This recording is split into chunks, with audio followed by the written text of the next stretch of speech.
what's up guys, Chillrock here. So this video is going to be a Hero League drafting guide. The intention of this video is it's going to cover almost everything you need to know about drafting in Hero League. Not going to be able to do 100% of it, but the aim is to be pretty complete. So with that in mind, I've put the table of contents in the description there. And if you feel like at some point you're watching the video and you're like, oh, I know this stuff already, oh, let's get to the next section, you can just use the table of contents in the description and go to the next section because there's going to be a lot in this video. There's also a written version of this guide if you prefer that kind of format. There's a link here and also in the description below. But yeah, with that introduction, let's just jump right into it. So the first section here is going to be identifying your hero pool. So this sounds like a very simple thing, but there's a little bit more work than you might imagine. So what you want to first do is just keep a running list of the heroes that you know you can play at a high level. So what do I mean by high level? If you have this level 5 hero you just leveled today, or it's only level 6, you haven't played it in 6 months, probably avoid bringing that one into Hero League. Try to look for things that you feel good about, you're really confident with, you've played a whole lot of games. So a really good way to tell what heroes you should be bringing into Hero League beyond just if you have a high level or if you feel good about it is the in-game statistics section. Blizzard actually did a really good job with this. So the way you get access is you go to your Heroes of the Storm, right click on your icon in the top right, click View Profile, go to Statistics in the tab there all the way on the right, and then click Filter for Hero League in the top right, and then filter for this season if you have a lot of games played this season, or last season if you don't have a lot of games played. And then so on the left there you can just see all the win rates you have for various heroes. This is going to be super useful in actually knowing what heroes you're winning in Hero League with and what heroes you're not. So if you have above a 50% win rate with them, it's a good thing to bring into Hero League. If it's below a 50% win rate, probably stop bringing it into Hero League. Keep an eye out for things that might be surprising to you here. I actually had a friend one time who was in gold, stuck in gold, 49% win rate on assassins and 70% win rate on tanks. He didn't notice it. He wasn't using the statistics section, but once he became aware of it, he just started spamming tanks and he just started flying up the ladder. So you just keep an eye out for things like that. Look around in this section, play around a little bit. You can make a really big improvement in your game if you use this information. So the final part of the identify your hero pool section, play the overpowered heroes. And this is going to take a little bit of practice in quick match, unranked, maybe even team league if you don't care about your ranking that much, but get at a high level with the heroes that are currently overpowered in this meta. Genji, Uther, Anub'arak, and Malthael. Those are the 4 that are overpowered right now. Even post-nerf, they're still all crazy. Just get really good at them, get to where you're comfortable with them, watch videos, watch guides, just get confident on those heroes, and they're overtuned right now. You should just spam them, or maybe not all of them. Maybe just get comfortable and pick 1 or 2 if you don't have a lot of time, or if you hate one, don't play it. But take advantage of these overpowered heroes. They're going to help you climb. Yeah. So moving on to the next section, section 2, start picking for the map. So this is probably the biggest problem for people trying to break out of the lower leagues. You just have a hero pool and you play it and you just kind of play what you want or play what you feel like. But if you play heroes based on what the map is, you're going to do a whole lot better. Yeah, so basically what I'm going to go through now is I'm going to go through a breakdown of all the maps and the heroes you should be thinking about on them and the kind of map considerations you should be taking into account when selecting your hero also. With all this in mind, Genji, Uther, Anub'arak, and Malthael, currently they're overpowered heroes. Play those on any map. They're overpowered. If you're good with them, it's fine. You can play them anywhere. Yeah, so let's just jump into it. Cursed Hollow is the first one. Your top picks here are going to be Dahaka for the global. Very big map. Soki's important here. You can get a big advantage. Li Ming. Ming has a really easy time poking here because people are channeling the tribute. There's a lot of walls for her to throw her orbs from behind pretty safely, and she can teleport past walls if she's getting into trouble. Good map for Li Ming. Abathur is really strong here. He is a global. You can do a really good job at interrupting your opponents, placing those mines on the on their side of the rotations. I would caution you against Abathur if you're kind of plat or lower, gold or lower. People might get tilted from the pick. They might not understand it. If you can convince your team to get behind it, it can be really powerful on this map. And then finally Falstead for the same reason. The other globals are strong. Just can fly around the giant map and create pressure. So things to think about on this map. You need enough wave clear. This wave clear is important in this map. Wave clear, if you're lacking, you can pick Kalthas, Nazebo, just things that can kill minions and camps and stuff like that really quickly. Globals are important here. Poke damage to delay the tribute. So, if your team is 5 melee with no ranged abilities and someone's channeling a tribute, it's going to be really bad for you guys to stop them because you're going to have to all run in there and you're going to take a lot of damage. But if you're Thrall, you can just chain lightning the person from really far away and then you're safe. And then, so you need poke damage. Yeah, and the next thing to think about on this map is you want to have someone, it's not necessary, but you really want to have someone who can solo the Siege Giant to the 2-minute mark, and then possibly even the Bruiser camp after the first tribute. This is really important because if you get those Siege Giants at the 2-minute mark, they're going to push while everyone's fighting over the tribute. And I've seen that Siege camp, and especially in the lower leagues, take a whole fort before anyone notices that they're there or goes to clear them. It can be really important to take that Siege camp. Think about that. And then on this map specifically, if it's later in the draft, can you deal with the last pick split push Asmodan? I have lost a lot of games as Li Ming on Cursed Hollow because no one else on my team would deal with Asmodan, and I'm just sitting there throwing orbs at this giant wave of Asmodan crap, and it's really not that effective. So Dahaka can deal with that. Falstead can deal with that. Kalthas. It's just wave clear, basically. Just do you have enough wave clear to deal with the last pick split push Asmodan? Keep that in mind, especially if you're in the lower leagues. Okay, so second map here. Sky Temple. Top picks, Dahaka and Falstead for the globals. Things to think about on this map also. Wave clear, just like last map. Globals, just like last map. And boss control is really important here. What is boss control? So, boss control, especially on Sky Temple, if there's a giant fight over the boss, do you have important abilities to steal the boss from the opponent? How do you steal the boss? Boss goes down, you're Falstead, you gust the whole team away, and your team caps it. Boss goes down, you're Zarya, you expulsion zone on top of the boss point, and the other team can't stand on it, and your team stands on it, and they get it. Things like that. That's boss control. That can be really important in this map because there's usually a fight over the boss, and it's usually in the late game. I've seen a lot of games won just because one team had Falstead and they gusted. So boss control, really important on that map. And then, once again on this map too, be mindful of the last pick, split push Asmodan. If you're in the lower leagues, Gazlo, Asmodan, Zagara, all the same. Just keep that in mind. Do you have enough wave clear if they pick that to deal with that? Moving on, Tomb of the Spider Queen. Topics here. Gul'dan, Sylvanas, Joanna, and Kalthas. Let's talk about this map a little bit.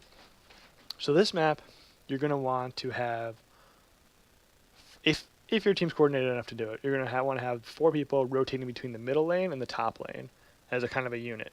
Kill the wave as fast as you can, collect gems, go to the top wave. Kill the wave as fast as you can, collect gems, go to the middle wave, and just go back and forth. Gul'dan and Kalthas are really good at doing that because their wave clear is really good. Kalthas can just one-shot the wave. Flame Strike, Living Bomb, wave's dead, so that's really nice. Joanna's really good at killing the wave. That's why she's so strong on this map, Gul'dan too. So that's kind of what you want in the top lane. In the bottom lane, you need a solo laner on this map.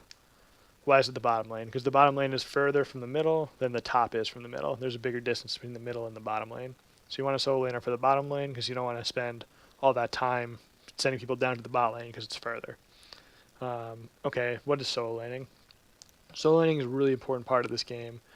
A lot of people are stuck in lower leagues. They don't know what solo laning is. Solo laning is basically having one hero who has the ability to heal themselves and poke. Not all of them have that, but that's kind of the general idea. So Sonya is really good at it because she can heal herself so much. Zagara is really good at it because she can poke so much. Braxxis is really good at it because the bear is unkillable and a complete nuisance. Dahaka is good at it. Leoric, Artanix, Alarak, Thrall, Nazeba, Ragnaros. There are a lot of solo laners try to get good with a few of them and understand where the solo lane is on a map. I'll point it out in this guide and do your job as a solo laner. Solo laning ends at level 10 or level 13, and you just group as 5 with the rest of the team, because if you get picked off, the death timers are too long and it's not worth the XP. So you just group after 10 or 13. Unless you're Dahaka or Falstad and you have a global. Okay, yeah. So back to Tomb of the Spider Queen. Why is Sylvanas strong on this map? Sylvanas is always strong when the map has an objective that has a AI-controlled push. So what does that mean? So Tomb of the Spider Queen, you have a bunch of spiders that the map spawns and it pushes. So Sylvanas is strong because she turns the buildings off and the spiders push more. She's going to be strong on all the maps that have objectives like that. Braxxis, she empowers the Zerg Wave. Battlefield, she empowers the Immortal. Infernal Shrines, she empowers the Punisher. Just anything, any map that makes something that pushes is going to be a really good map for Sylvanas. So consider Sylvanas there. Draft consideration for Tomb of the Spider Queen. Do you have enough wave clear to do the middle and top rotations? Do you have a solo laner for the bot lane? That's really all you have to worry about. Alright. On to Dragon Shire. Top picks, Dahaka or Falstad. They're globals. Globals are really strong on this map. Draft considerations. Do you have a solo laner for the top lane? So this is the solo lane. The top lane is so far from the middle and the bot lane on this map particularly. It's really bad when I see, in the lower leagues specifically, 3 or 4 people running from the bot lane all the way to the top lane, because like we have to cap the top point, and by the time they get up there, the other team has left or died or wandered off or something. So what you want to do on this map in Dragonshire, you just want to leave your one person in top lane.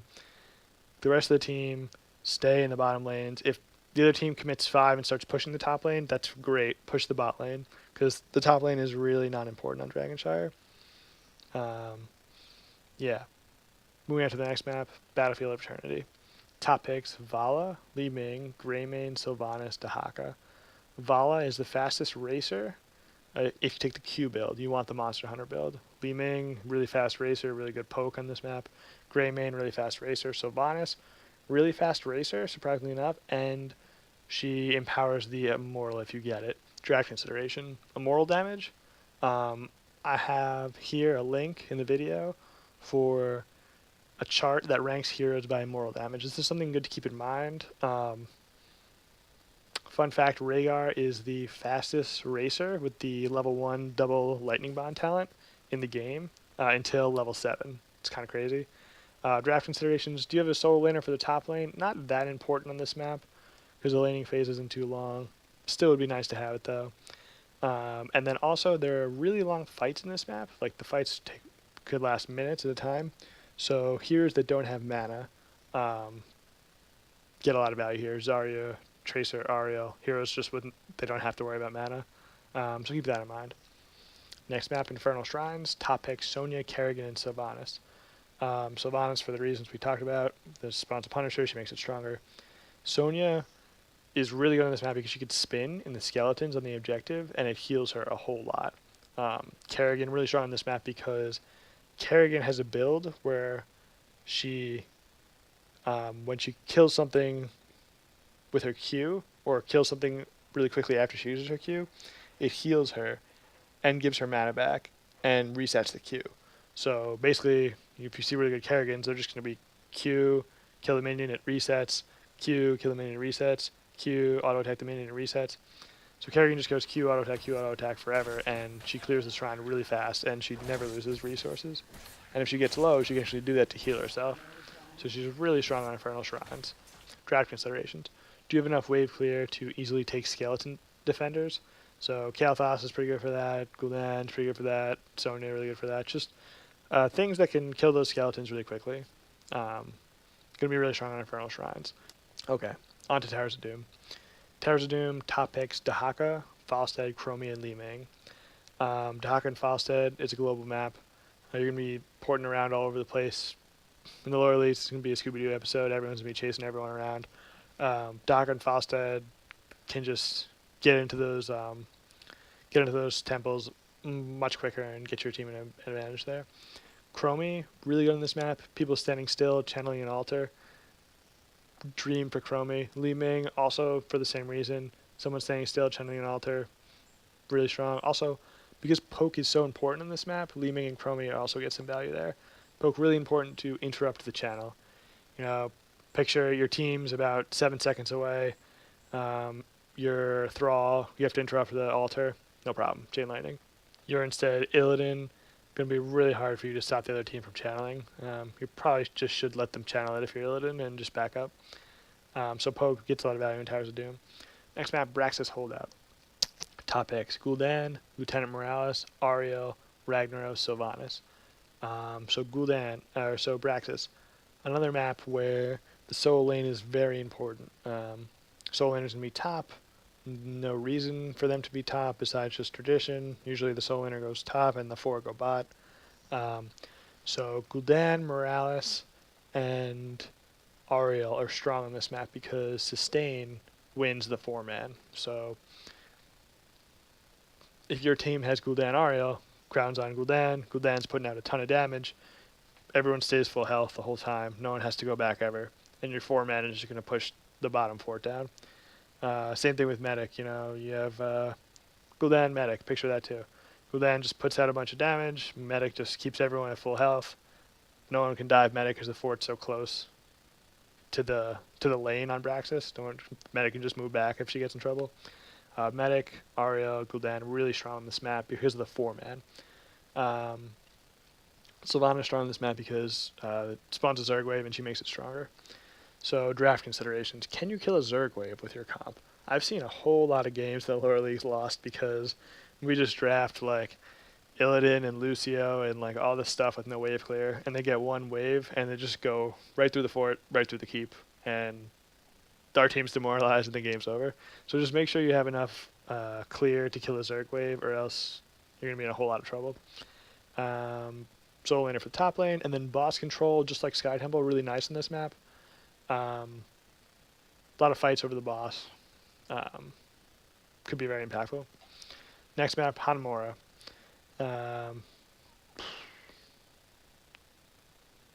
So top picks here are going to be Brightwing, Falstead for Bribe, Asmodan and Zagara because push is so important in this map, and Sylvanas too.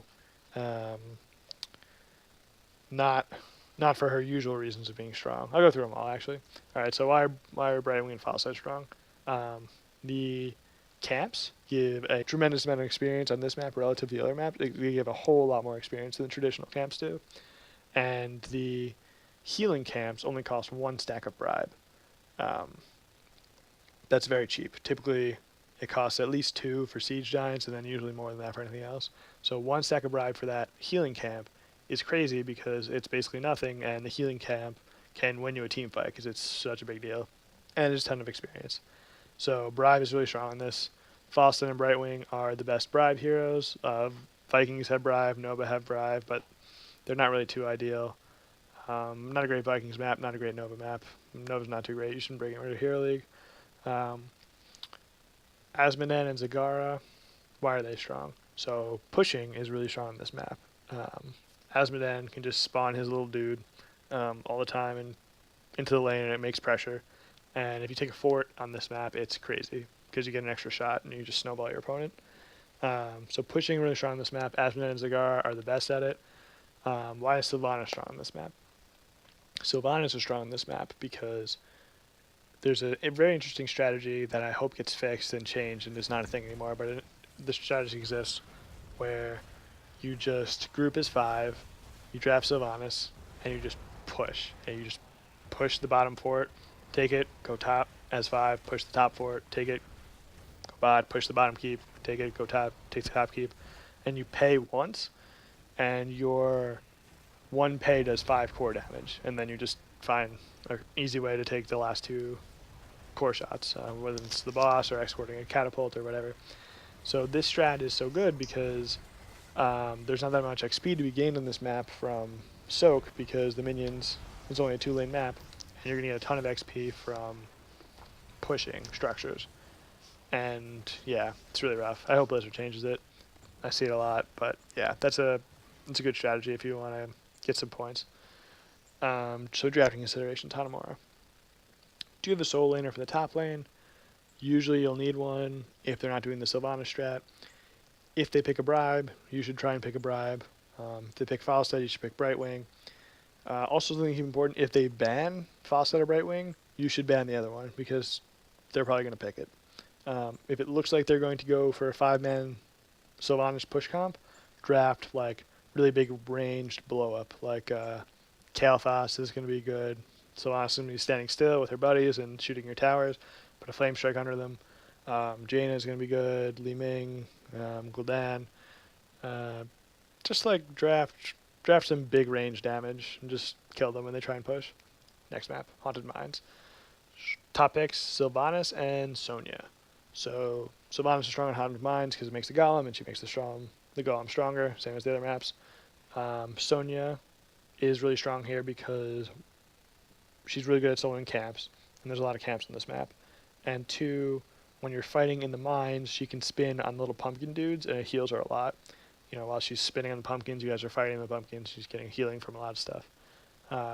Yeah, so Sonya's strong here. Draft considerations. Do you have a solo laner for top lane? Another reason why Sonya's strong here.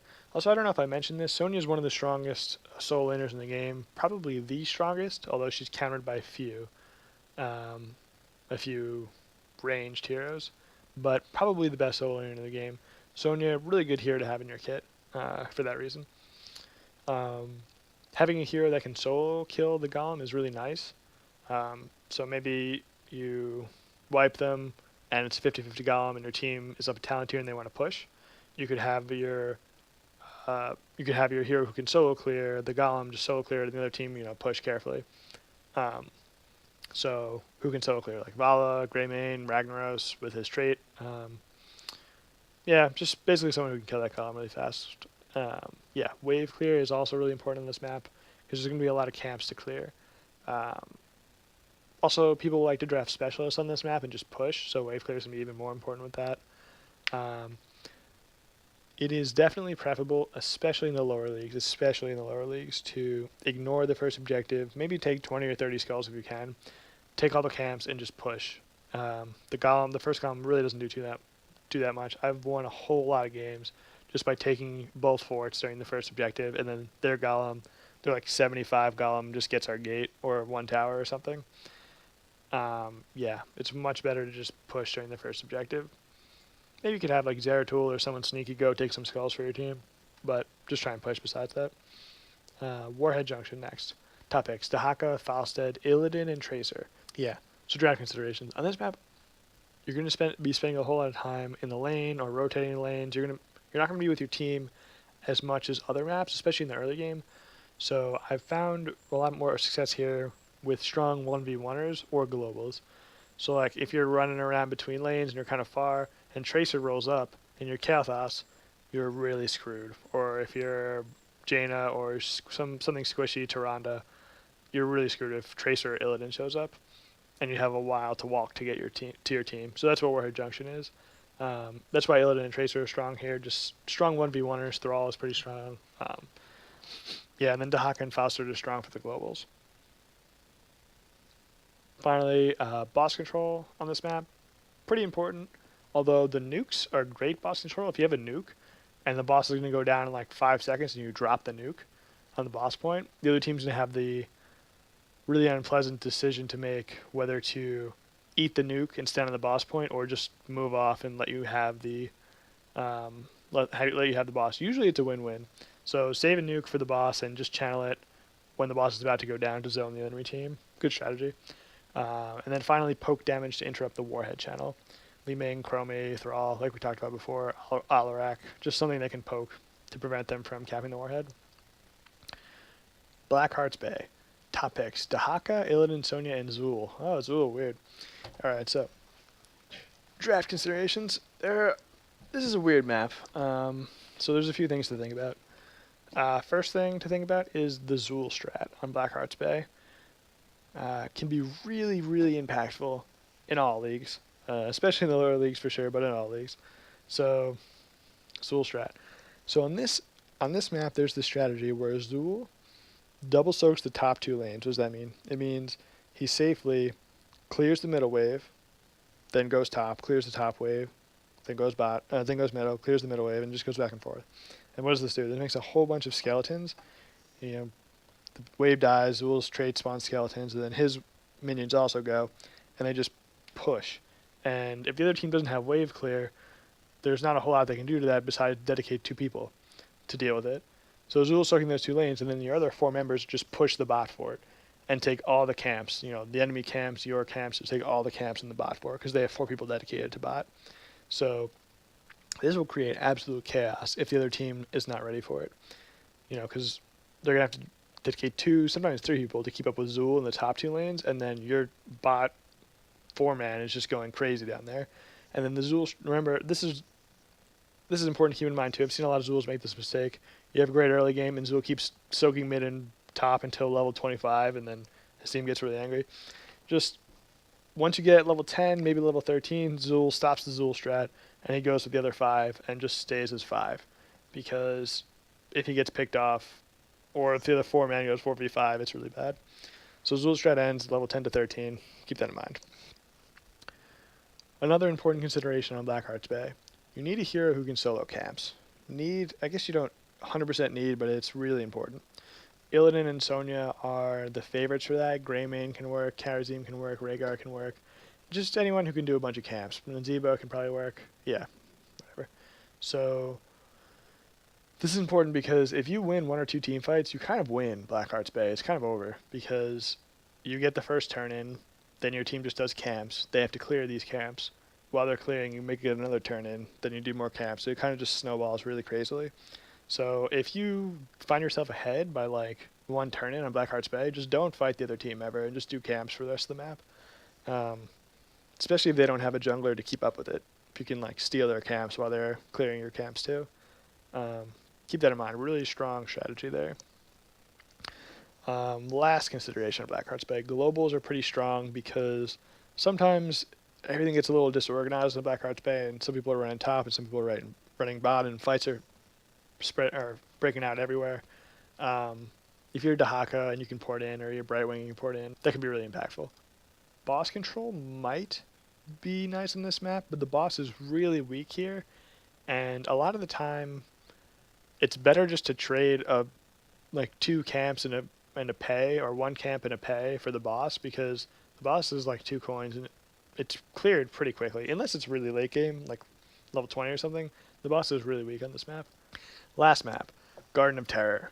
Top picks, the Lost Vikings, Sonya, Dahaka, and Falstad. So draft considerations. If you can play the Lost Vikings, just play them every single game on Garden of Terror. They're really strong here. Why are the Lost Vikings strong in Garden of Terror? So what you do is you put your dudes, your little Vikings, 1 in each lane, hide them in the bush. There's a bush in the middle of the lane. Hide them in the bush. Don't push the lane. Just soak. Soak in the bush. Watch them. Make sure they don't get ganked. And then your team runs around as 4 and just ganks. If anyone shows up the lane, your 4-man just rolls up. Hopefully they have their ETC or Malf, all these CC characters. They just roll up and they just kill the person in the lane and then run back into the jungle. And the other team is just really scared of your 4-man, so they're all playing back and scared. Your Vikings get a lot of value. Now the crazy part happens when you get your first terror. Right before you cap the terror, you take all the camps, you cap all the camps, all 3 camps on your side, and your Vikings have Mercenary Lord. So you take the terror, camps are pushing, you have a Viking in bot lane, you have a Viking in top lane, both have a camp pushing with them. The camps are empowered with Mercenary Lord talent, so it's making a whole lot of pressure on the top and bottom lane, and then you have a Viking going mid lane with the terror, and then you have 4 people going mid lane for the terror, so it's essentially a 5-on-5 in mid lane, except you have like a ridiculous amount of pressure in the top and bot lane also.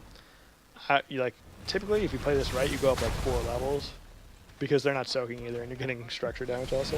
You go up 4 levels during that mid lane fight, and you just win the game. So ban the Lost Vikings on Garden of Terror, play them if you can play them, but be afraid. What else is strong here? Dahaka and Falstad, because this is a big map. Globals. Sonya, because there's a lot of camps, and because you can spin in the little terror camps if there's a fight going over them. Section 3. Understand what is required in a composition. So 3 things are required in a composition, usually. A tank, a healer, and an assassin.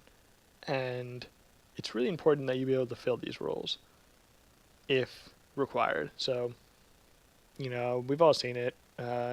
People get tilted in draft. You were showing something, you wanted to play something else, or uh, someone after you is like, I'm going Nova, fuck you guys, whatever, I'm not going to do anything but Nova.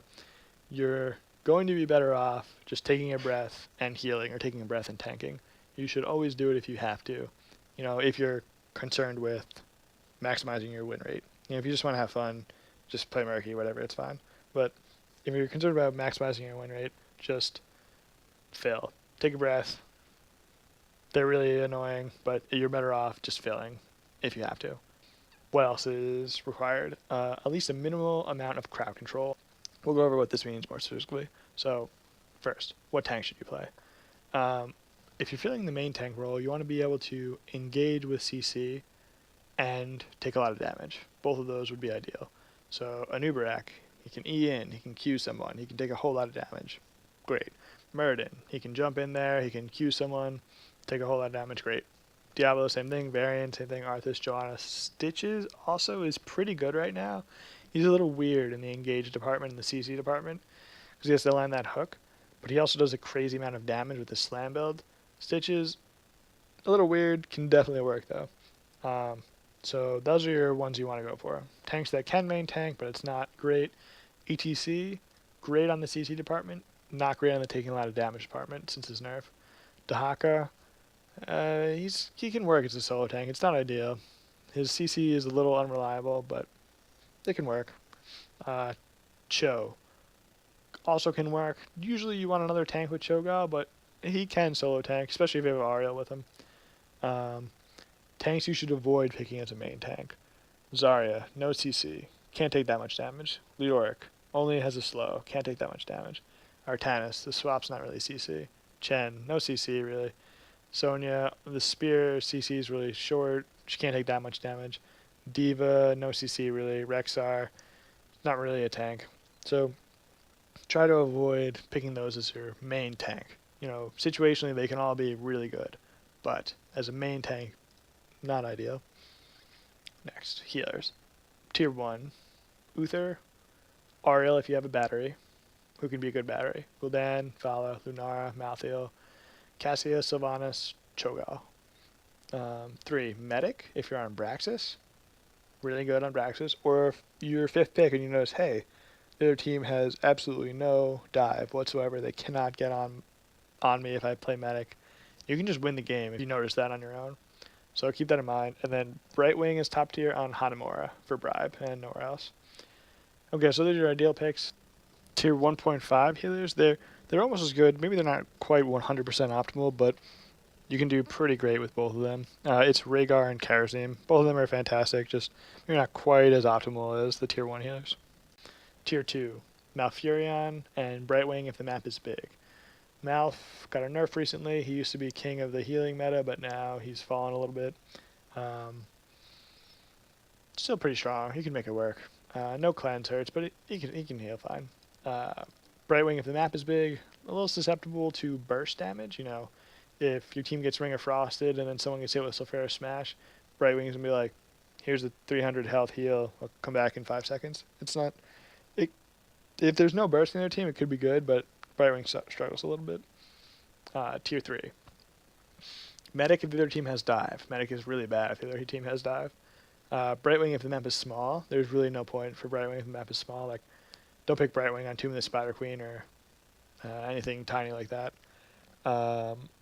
Lily really struggles because her ultimate is interruptible. So good players will just take your ultimate out of the game every time. You know, you cast Jugs, in comes Sundering immediately. You cast Jugs, you get Polymorphed by Brightwing immediately. You're never going to be able to get that off against good players.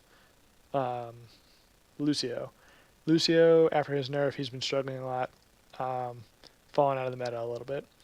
Heroes that are not solo healers, don't pick them to fill the support slot. Tassadar, really great with Vala and another healer, but not as a solo healer. Tassadar. Tyrande, not a solo healer. Medivh, definitely not a solo healer. So last section, in understanding what is required in a composition. You need at least a minimum amount of crowd control. Crowd control, what is that? It includes CC, or includes stuns, silences, roots, slows, knockbacks, Other things too that don't really fit into that category nicely, like taunt, polymorph, fear, just whatever. Just do something to mess up the other team. So stuns are the best kind of CC. It's especially important to have stuns specifically when the other team has channel heroic abilities that are really impactful. What does this include? Mosh Pit, we've all been there. You know, last pick ETC, your team has nothing to interrupt Mosh Pit, you just lose the game. Maybe not, but it's going to be really tough. Lily Jugs, like we talked about before, Gazebo, Ravenous Spirit, Valor Strafe. So interrupting these abilities stops them and still puts them on the cooldown. So, you know, ETC, you get in there, you're like, yeah, I'm in a mosh pit. Boom, you jump in, you mosh pit, and Joanna hits you with Blessed Shield. Your mosh pit still goes on cooldown. It's super long cooldown, 120 seconds. And if she does that every time, she has made a huge advantage for her team. So keep that in mind, you know, draft CC, especially when the other team has channel heroic ability. Section 4, types of drafts and counter picks. This is one of the more advanced sections of the guide. Yeah, so as the draft develops, you may start to realize what your opponents are going for. So identifying their draft goals and countering them, that can give a huge advantage. So let's go through the types of drafts and how you counter them. So first, A, the dive comp. The dive comp is super powerful and really meta right now. So what is a dive comp? Is the opponent drafting all heroes that are going to dive your backline together. So let's give an example of dive comp. A Nubarak, Leap Sonya taking the Leap heroic, Genji, Greymane, and Uther. That comp would just fly right past your tanks. They would say, peace, ignore them completely, and just kill your Kael'thas and Vala in the back. Sonya would leap on them, Genji would Dragon Blade, and Uther would Divine Shield Genji, and Greymane would go for the throat, and they would all just fly right past your tanks. There are some other examples of dive heroes. Illidan, Tracer, Diablo, Chen, Varian, Muradin, Tyrael, Butcher. So keep an eye out for those. If it looks like there's a whole lot of those in their team, the other team is dive comp and you can counter them very effectively. How do you counter a dive comp? So you pick heroes that have, you know, a huge AoE punish for other heroes that are close to them. So, you know, the dive happens, you have a bunch of heroes going in your backline, you're Uther, and you Divine Storm. It's really good, really effective. Now they're just stunned for like a full 2 seconds with Divine Storm. Malfurion, Twilight Dream them if they dive. That's going to hurt. That's a long silence, a lot of damage. Tyrael, also Sanctification, so they all dive in on your backline, and all of a sudden your backline's invulnerable for like 2 seconds. They're going to take a whole lot of damage in that 2 seconds. A Nubarak Cocoon, that's a good one. The enemy team dives in. You cocoon one, it's 5v4, they feel awkward now. Brightwing also, Emerald Wind. Falstad Gust, you know, maybe Illidan dives in a little bit early. Falstad gusts the other team away, and you just all turn and kill Illidan while he's in their solo. So those are some effective counters to a dive comp. So 2, the split push comp. I think we're all familiar and frustrated with the split push comp. We know what it is. I'll just go through it quickly anyway. So it's really powerful in the lower leagues. It's still viable in any league. Your opponent drafts Azmodan and Cursed Hollow. You know what they're going to do. They're going to ignore the objectives, and they're just going to laser up and push your towers. This needs to be addressed in the draft. So if you see Azmodan, Zagara, Gazlo, Murky, Zool, Lost Viking, Sylv, Hammer, Probius, Nazebo, maybe some others, think about countering them. So to counter them, globals are really good at countering them, especially Gazlo if you're Falstead. A lot of people don't know this. If Gazlo is just pushing, smacking away on your towers, you just fly right on top of him, put your W on him, hammer him with the boomerang, and just start hitting him. He's dead. He's not going to be able to get away. Maybe if he has Robogoblin at 10, be a little more cautious, but you can really kill him pretty quickly. But yeah, globals are good at it. You just teleport in. Also, you can just mop up all the crap. If there's a bunch of Azmodan or Zagara crap, just if you're Dahaka, just, you know, clear it all with your W. You don't have to make a big play. Another more fun counter is go with the stealthy. You know, if they draft Zagara, Nazebo, and they're just going to push, just go Zeratul or Valera. And whenever they push, just kill them watch the minimap. When the pusher appears, deal with them appropriately. You can just win your team the game if you kill the split pusher every time they start doing that. So C. I don't really know of a good name for it, so I just kind of call it the fortress comp. So fortress comps are a name I use for comps that are built around one or more or two heroes that the other team protects. So example of this, medic. They draft 2 tanks and a melee assassin and medic, and all the melee just stand in front of the medic and protect her while she heals them forever. So that would be a big problem if you don't have dive. Hammer's the same thing. They draft hammer and they draft a whole bunch of melee and they protect hammer, and hammer just gets a ton of value pushing, or maybe it's on Battlefield Eternity and hammer just kills the immortal and you can't get in range of him. Gul'dan Ariel is also another really scary fortress comp. You draft Gul'dan Ariel, you draft 2 tanks and a melee assassin, and Gul'dan just kills your team and gives Ariel a lot of energy, and Ariel just keeps her team at full health the whole time. These fortress comps can be really strong. They're very susceptible to dive comps, though.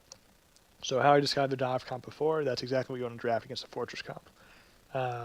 Gul'dan Ariel are doing their thing, or Medic's doing their thing, and you're Sonya and you got a Diablo on your team. You just jump on the medic and Diablo flips her and smacks her into a wall and Medic's dead. So just check out the dive comp section again and just draft exactly that and kill the fortress comp, or kill the fortress, the heroes the fortress comp's built around. Quick note with the dive comps, diving a fortress comp, you might have some difficulty before level 10 because you really need to do a lot of burst damage to kill those heroes quickly in the fight. So don't be frustrated if you lose a little bit early game, get level 10, and then you can kind of get together and make a coordinated kill on the fortress heroes. So next type of comp we have here, double support. Double support comps are currently really strong, but double support comps are really weak to split push comps. Actually, this is kind of surprising. So why is this the case? Double support is weak to split push because double support usually lacks wave clear. So picture a double support comp: Task Tracer, Varian, Artanis, Kerrigan. It's pretty good double support comp, pretty solid, well-rounded, whatever.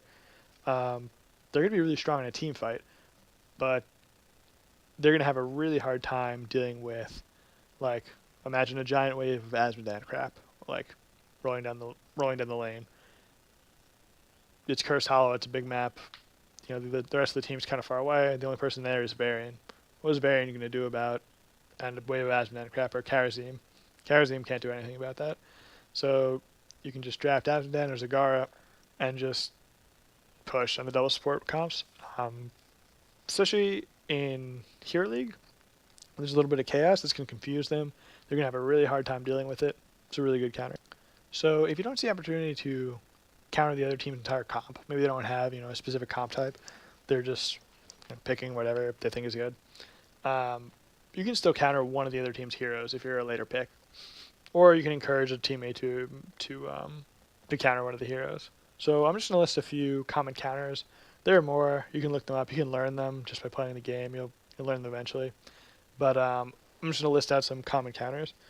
So if you get a YOLO first pick Illidan, you can go Brightwing is really good into him. He dives in, you buy more from him. Uther is really good into him. He dives in, you Benediction, double stun him, and Divine Storm him. He's 100% dead. Arthas is really good. You dive in, you put on your E, and it's going to slow his attack speed, and that's going to really fuck up Illidan. Greymane is also countered by Arthas for the same reason. Greymane jumps in, you put on your E, it slows his attack speed pretty drastically. He's going to do a whole lot less damage. Genji super meta right now. How do we counter Genji? Counter Genji with Varian, Taunt Varian, Diablo, smack him into a wall, Uther, and Brightwing. He's susceptible to CC, so if he dives in and he gets CC'd, his health is pretty low, so you can do a lot of damage. You can maybe just straight up kill him. Keep in mind, so I put this one down just in case. So imagine the other team has drafted 0 dive, and your team has double tank. Your 5th pick, the other team has no dive whatsoever. They have, main tank Leoric, They have healer is Malfurion. They have 2 mages. You know, they have no ability to dive whatsoever. And you have 2 tanks. Pick medic, and you just win the game. It's really strong into a team that has drafted no dive. Next, Hammer, Sergeant Hammer, is countered by Chromie. I know Hammer is a really big problem in the lower leagues. No one knows how to deal with her. Pick Chromie. When Hammer sieges up, you just hit him with all the Chromie stuff, and he's basically like dead. Just a hearth every time. Or you can just pick a dive comp. That's really good on Hammer too. If you notice, the other team has drafted a tank and 4 squishies. You know, they've drafted Brightwing, Sylvanas, Kael'thas, Vala, and Varian. You can just go for Lear or Zeratul, and you're gonna have so much fun. So just go with a stealthy if the other team has a bunch of squishies. Lucio and Tracer, countered by hard CC, like Varian, Taunt, Uther, a really skilled Alarak. If he combos Tracer, Tracer's probably dead. Yeah. Next, ETC. Keep in mind Mosh Pit. If the other team drafts an ETC, you need some sort of interrupt for Mosh Pit. 2 is better, 3 is better, as many as you can get. So, an example of something that can interrupt Mosh Pit. Tychus's Grenade is really good. Alarak is great because he can do it with his W ability and Q ability. Brightwing Polymorph, really strong. Yeah, just anything to interrupt Mosh Pit, keep it in mind. Okay, and the last section here is going to be some final tips and tricks. So, these are just a few tips that seem kind of trivial, but they can really be impactful if you actually do them. So, A, the most important. Get into the draft, show something right away. Show your map pick that you've thought about, or show your Genji or your overpowered hero, or show something right away. You can change it, you can pick something else later, but if you show something right away, it's just going to help the team build like a nice cohesive draft really early. You know, people will see your pick, digest it, be like, oh, I'll pick this to synergize with that, or oh, I'll do this. It really helps a lot if you, even if your 5th pick, show something right away. You can change it, you know, maybe your 5th pick, you want to be Genji, you don't get it, you have to tank, change it to a tank later. Show something right off the bat. So, next section. Talk to your teammates about what you think they should pick. So, be careful here. People get tilted easily in Hero League. Tread lightly here. But it also has the potential to win you the game. So, someone's confused, they're showing 2 things, they don't know which one to pick. They're like, what do you guys think I should pick? Right click on their name, view profile, look through their profile. Remember what you learned in the statistics section back in the beginning. You can check that player's win rate for the various heroes they've been playing or the various roles they've been playing. They're showing tank or support. They don't know which one. They have an 80% win rate on support and a 20% win rate on tanks. You can be like, I think you should support this game. That kind of a thing. Look through, see their win rates on the heroes, make an educated suggestion to them. That can be really impactful. Sounds like a small thing, could be a really big deal. Keep it in mind. So next section, let's see. Constantly scroll through your hero pool and think about what else you could pick. So hypothetically here, you're in draft, you've already showed your pick, everyone else's pick looks good, and you feel like you have nothing left to do. So instead of just whatever, hanging around or like watching YouTube or something, open up your Heroes tab and look through your hero pool and just try to think about if there's anything better you could pick that might give you an edge. I've lost a whole lot of times, or I've lost a whole lot of games because I get to the loading screen, I'm like, crap, I had the perfect pocket pick, the perfect counter pick. I didn't think of it until now, 10 seconds too late, and we end up losing the game just barely. Keep thinking about that, looking at your roster, trying to think about what else you could pick. Could give you a big edge there. All right, in the final section, watch HGC and watch streamers. So the meta is constantly shifting and evolving. This meta is probably going to be gone in a few weeks, and a new one will be on. I'll be honest, it's gonna change constantly forever. So if you really want to master drafting, the best way to do it is to watch the HGC, the pro scene. Check out the VODs, watch it live on the weekends, whatever you want to do. But it's going to make a big impact. And then something that could be equally as good is watch streamers too. So the benefit of watching streamers is it's not just a one-way interaction. You could type to them, you could be like, hey, why'd you pick that? Or hey, what do you think about this pick on this map? Or hey, why'd you take this talent choice? You can interact with the streamers. and you can get a really good knowledge base by doing that. Streamers to watch, you can watch me. Shout out to myself here, twitch.tv/chillrock. You can watch a lot of streamers though. You can just go twitch.tv, go to Heroes of the Storm, just look through the top ones. Watching your streamers can be super helpful. So that's my Hero League guide. Thanks for watching, everybody. Be sure to like and subscribe if you like this video. Also, feel free to comment in the section below if you have any feedback or maybe requests for future videos. Thanks a lot. Catch you later, guys.